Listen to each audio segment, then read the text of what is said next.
minutes ago, we were doing a segment here, and the door just flies open. What I like is the comfortability. I just felt like I was home. Absolutely. You know? He just walks in. We're in the middle of a segment. And so good job, everybody here, because we didn't stop. And he walks in and goes, am I supposed to be here? And we're like, no. The answer is no. And then he walked right back out and went back into the room. It was awesome. And we kept going with the segment. And he was like, all right, cool, I'll be back in a second. Oh, my goodness. I think that's like peeing with the door open. 100%. But you were just so comfortable. Which I do. Even stuff like that with your wife or your husband. It just happens. It's part of life. And you move on. How y'all doing? I haven't seen y'all in forever. Yeah, good, man. Y'all good? I like that denim. I like that color of denim. Thanks, man. That's just denim. New shirt. That's denim. I like the darker blue denim. Oh, okay. Thanks, man. It's very 70s. Do you have do you have a whole section of, because I have denim. I don't feel like I pull denim off very well. Do you have a whole section of denim in your closet? Yeah. I'm a jean guy. I love denim. Will you go full Canadian tuxedo? Oh, yeah. Do you need to match, or can you go? Yeah, not matching denim is strange. Needs to be the same color at least. You can't go. You couldn't wear that. Or you could wear denim dark with and light. light. Yeah. See, you want to be my stylist? No, I was just confirming because I literally wore dark denim with light denim the other day. She just didn't want to feel like she did wrong. I think that works. Okay, that good. works. Yeah. But if it's like two colors of dark denim and one's a little bit lighter, Gotcha. you know what I mean? You almost want it to be way different or exactly the same. Mm-hmm. That's right. Will you wear shoes with different branded socks? Because I will not do that. I can't do that. Bad luck. Wait, Yeah. what? Yeah, what Like do if you a mean? Nike shoe, you have to have Nike socks? Let's I see what you're saying. Yeah, let's check right now. What you got?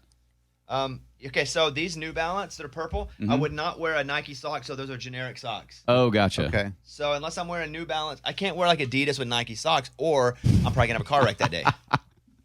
That's weird. I don't ever show my socks though.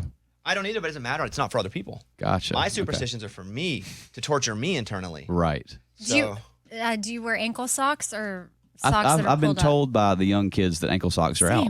Same. Bobby's wife taught But me then, that. but then when I go to the gym and I'm wearing high socks, I get looked at kind of strange. because you I'm look an ankle like a sock guy. 1920s baseball player there. That's right. Shoeless Joe. That's right. Thomas Rhett's here. We got a bunch of stuff to talk about, but today we promoted and we played. Both we've been playing it all day and giving lots of love here. Beautiful as you. Awesome. So yeah. So what's the deal? Because I have the song, and usually I look up the liner notes too. It's written by. I don't know what's up with this song. Who wrote it?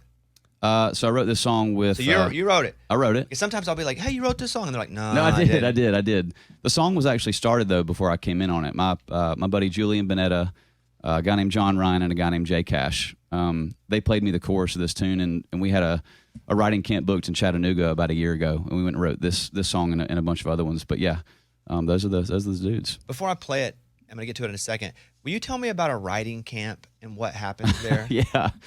So I feel like in this day and age, you either write in Nashville, like on a day, or you get a couple days with somebody, or you go on the road, like on the bus. You bring writers with you on the bus while you're on tour.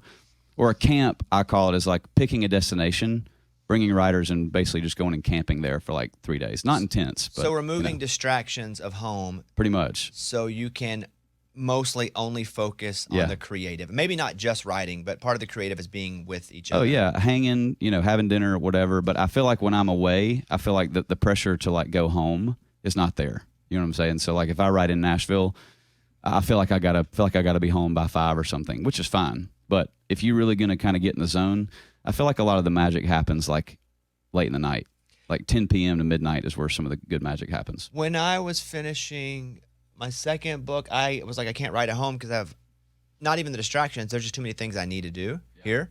And if I'm built into this, I'm going to go do them. So I went and got in a different time zone. I went to Ireland, never been, by myself. Yeah. Flew to Ireland and really almost never left the hotel. But the time zone was so different. I knew email wouldn't get to me.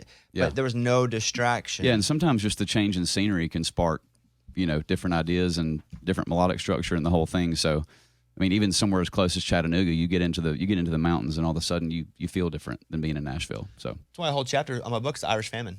Oh yeah, Potato famine. What? Is that right? No, not at all. I missed It's that. the like worst that trip was- I ever went on. And Ireland would have been fine, but it's a drinking culture. I don't drink. Right. I get there, and I also get car sick, and I have a car, and I get on a tour bus and go to a castle, and I'm sick the whole time. You And drove over there? No, I got on a tour bus. tour bus. I was like, I gotta get out of here. So I got on a tour bus, got motion sick on the top of a double-decker bus, got to a castle that was more like one of those tiny houses, a tiny house yeah. castle. What? It was small, but the only thing about it had that little top that. Like a Rapunzel thing? Yeah, but everything else was tiny. There's like a smokestack on one of those tiny sheds. Have any of y'all ever driven in a different country, like on the other side of the road? No. I won't do it. It's terrifying. I won't. You did drive I did it once in Italy. because Me you and my wanted wife- to do it for the sake of doing it. Well, you ever heard of Lake Como in Italy? It's like heard northern of it, Italy. It's yeah. like George Clooney lived. I don't know. Whatever. That's how I would know of it. Yeah. Yeah. So he's got a house there, and it's the craziest place ever. But me and Lauren rented a moped, and she's on the back of it, and we drove like 3 hours on the opposite side of the road. And I swear to you, the lanes are at least 3 feet tinier than our lanes, and the whole way, everything was clenched. So it was terrifying. It's double. Yeah. The lanes are smaller, and you probably naturally, instinctually want to get on the other side. Well, yeah, and when you get to a roundabout, you're just like, which way do I go?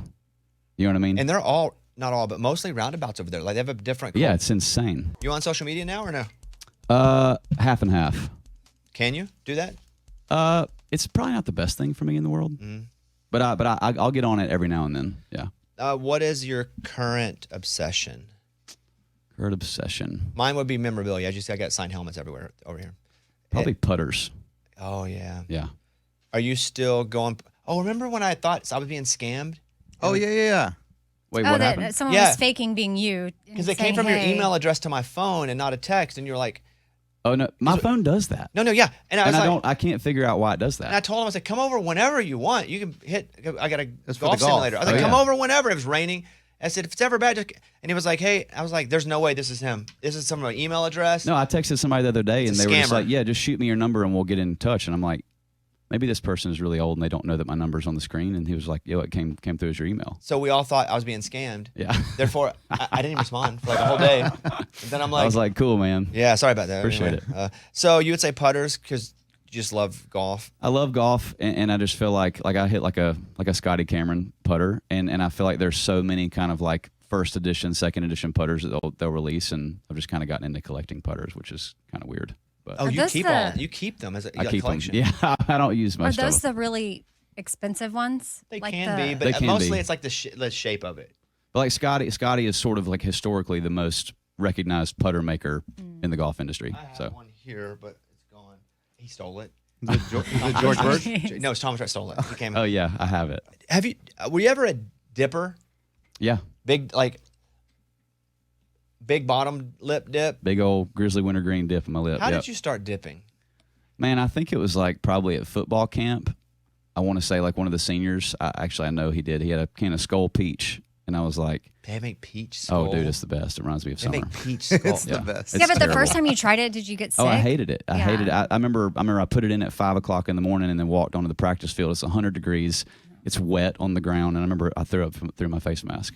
Because some of the juice. It just I mean, if your body's never had that in it, like it's just like not good. And then I feel like for some reason, like an idiot 16-year-old kid, I kind of forced myself to like it, and then I quit last June. So You have have encouraged me. I haven't done it yet, and don't know that I will. But you have encouraged me to think about using the nicotine patches. yeah, Because there's nothing to it. You just take it and you feel good, apparently. And there's like nothing else going. I in would you not that's bad. encourage you to You do wouldn't. that. I would not. But I mean, it's not like there's any tar. I thought they used those to quit. Well, you Well, can't. they use it to quit, and then you end up getting super hooked on that. Oh, it's man. like that's how the world works. But So I mean, like Charles from Lady A. yeah. Did you get him hooked on just the patches? He said, Why are you looking at me? Like Charles, I did that? Charles said No, you I'm going to did. tell you because after I talked to him about it, I was like, oh, I could do that because there's nothing else about it. Sometimes I eat cheesecake, not good. I get it, right? I think the biggest issue with it is that it probably elevates your heart rate. That's what I want. Well, then I mean, I'm not saying you should do it, but coffee does the same thing. Exactly. We have a lot of stimulants in our life. Amy is one for me. She's a stimulant. Yes. When you were telling me about it, and then I I love where this conversation is going. was like, I could, A a bunch I of could moms do that. out there being like, I didn't know he did that. oh, they You? don't. But Huh? they don't even know the real Drink stuff. coffee? Yeah, or they didn't know who did what. You said a bunch of moms out there like, I didn't know he did that. Oh, dipped since I was like 16. Oh, yeah, but that's A lot of people I do think Nah, a lot your of people do accent that. says Whatever. Yeah, I don't know. it. Yeah, your accent Everything says just it. feels better when you just like mowing the grass. It's like put a dip in. It's like mowing you the know? grass. I've heard a beer is good after mowing the grass. Oh, It is. yeah. It's exceptional. Like after the Or a beer in the shower. Man, that's nice. I've actually never done that. not a Dude, thing. try that. You'll love it. You My just wife's- want a beer. You just want to hide with That's beer. is true. what it sounds Anywhere. like. Beer for That's- breakfast. Come on. Yeah. I saw that video of you, and I think it was during Easter a while back, and I think I know Russell Dickerson's family was out there, Yeah. It looked like two children of each of you were holding hands, Yeah. like your kid, his kid. Yeah, I mean, Russell's wife, Kaylee, was filming my daughter, Lennon, and their son, Remy, holding hands at the Easter egg party, and I walked by, and I was like, what is happening? And they fell in love, and now you've. I mean, They're getting married. And they're scheduled to be married. I mean, I wouldn't mind one of my kids marrying one of Russell's kids. I love Russell. And genetics are pretty good over there. Genetics are pretty good. On that side. Yeah. Do you ever feel like, and I would say it's all true. It's not an image fix or a gimmick, but like you're like a good dude, clean cut, as far as like your lifestyle. You put your marriage out, your faith, like everything is. Life is not all positive, but there's a lot of you put out your lifestyle. Sure. A lot of people would go, "He's a good dude." I wonder if that's real. I will say it's real. Do you ever want to like do something bad just to be like, I'll do 10 nicotine patches on a stream. Oh man. But I mean, really, do you ever feel like I don't want you to be known as the good guy, or there's held to a higher standard, or if you do mess up, people really hold it against you? I mean, I think it's both, right? Like I think since I was like in high school, I feel like I've always been, that guy that, people were like, man, TR probably won't do that, or TR probably won't do that. And I've definitely had my fair share of screw ups, but I don't know, dude. I think especially becoming a dad, it's been more of a thing of just like, that is my responsibility to make sure that they turn out right. You know what I'm saying? Or at least my version of right. And so, I want to turn out right for you. Like, thanks, you're such dude. a good dude. Like, I want. Don't put that pressure on me. Are you saying Thomas maybe like get arrested for something? Well, I'm just saying. That'd be if cool. I got arrested, I feel like my career would be over. Really? Yeah, No, because- but it'd be like shoplifting, like Depending stealing on gum. what I got arrested for. Right. Yeah. Stealing gum, though, we feel bad for him because we'd be like, that's a therapy thing, dude. You need to go to therapy. But it's true. You're genuinely such a good dude that I think at times, and I will struggle with it, where I'm like, I haven't been in trouble in a while. I don't want people to think I'm just this clean cut, so I'm going to do something. I would just be like, I'd be itching to do something a little edgy. Do you ever? You don't feel that? You ever Jones in to get in trouble? I mean, Not even in trouble, but just to prove people that like I'm not perfect. yeah, because you're pretty I perfect. hate getting in trouble. I hate it. Anxiety. Yeah, I guess. Like even when I was in like high school, I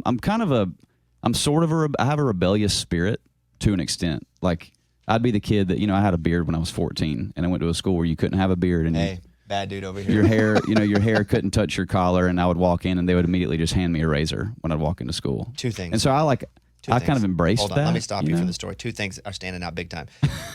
One, that's the most rebellious thing. No, they I walked did more in, rebellious and then things number than two, he had a that. beard at 14. I didn't have armpit hair at 14. Yeah, that's crazy. He had a beard. Got strong genes. Oh, did you say beard? Yeah. I Beard. thought you said he had I a did not beard. walk into my school with a beard at 14. I thought he said No, I did beer. not do I that. thought he said beer. no, Amy. no, There were probably no. kids that did, but 16. Yeah. Riley Green said you went duck hunting with him, wore the wrong clothes. He's the worst. Yeah. Yeah. So apparently in the outdoor world, there is like battles of like what camouflage is cool, right? So there's like mossy oak and there's real tree and there's this new brand called Sitka, and I walked into the blind in a Sitka outfit on a hunt where everybody else was wearing real tree, and they just kept like making fun of me that my camouflage was like not the same style See, as theirs. This is the trouble he gets in. Oh man, He had a bad beard boy. at 14, Rebellious and he wore the spirit. wrong camo. If I were a parent, and there was one country artist, I want my kids to like listen to, mimic. Oh my gosh. It'd be you.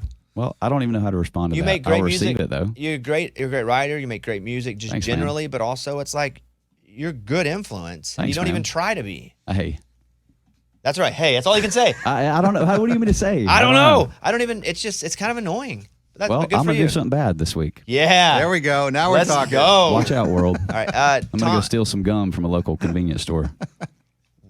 Oh, man, if That'd be amazing. Man, if he shoplifted He's like, I as a dare you. bit and got out with it. Thomas Rhett, thank you for being here. The new single we played, "Beautiful As You," we'll play it again coming up in just a little bit. I was asking about one other song because you were a writer on Dustin Lynch's "Stars Yeah. Like Confetti." Yeah, How did that get to him? that was one of those songs that I wrote over Zoom during COVID. Really? Yeah, and I was making just a completely different project at that time, and I think one of the co-writers sent it to Dustin, and he loved it. So that was really cool to have. That was amazing. How often do you have a really good song and you're like, the timing is so not right for me to keep it? Yeah. Because you're not in the area of even recording. Yeah. And you're like, it's so good, but I just got to give it to somebody. Does that happen a lot? It does happen a lot, and I think there's a misconception in town of like if an artist sends a song to another artist I think the artist kind of innately thinks, well, maybe it wasn't good enough for him. But I would like beg to differ that maybe is sometimes the case. But I think for me, it's more about what is the project I'm making, and does that song fit this project? If it doesn't, I'd rather it find a home somewhere else. So I don't know, man. We just want to be like TR. Was it Hardy the other day? Do you ever have those moments? I feel like he was saying that sometimes he'll hear a song or see a video and he'll be like, oh, I didn't know they cut that. I wrote that song. yeah, there's been a couple actually. There's been a couple that have come out. And I'm like, hey, I recognize that title. Did you do a song with Chris Tomlin?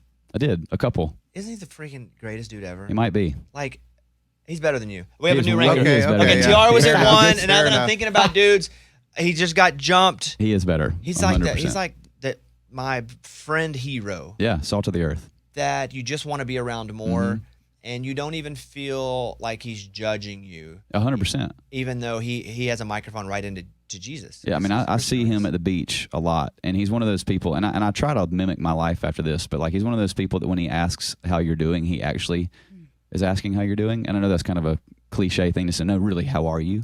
But he just kind of invokes that feeling, and you kind of feel like you can just say, like, I'm not doing great today. Because like most people you meet, you're like, how are you, man? Pretty good. How you doing? And then that's it. It's like stays at the surface. But Chris is a deep well for sure. He's A+. So he's 1. Tom Rhett's 2. Anybody else we want to put that we can think of that's over TR? Because he was 1 in my mind until I remembered Chris Tomlin. I don't think there's anybody else.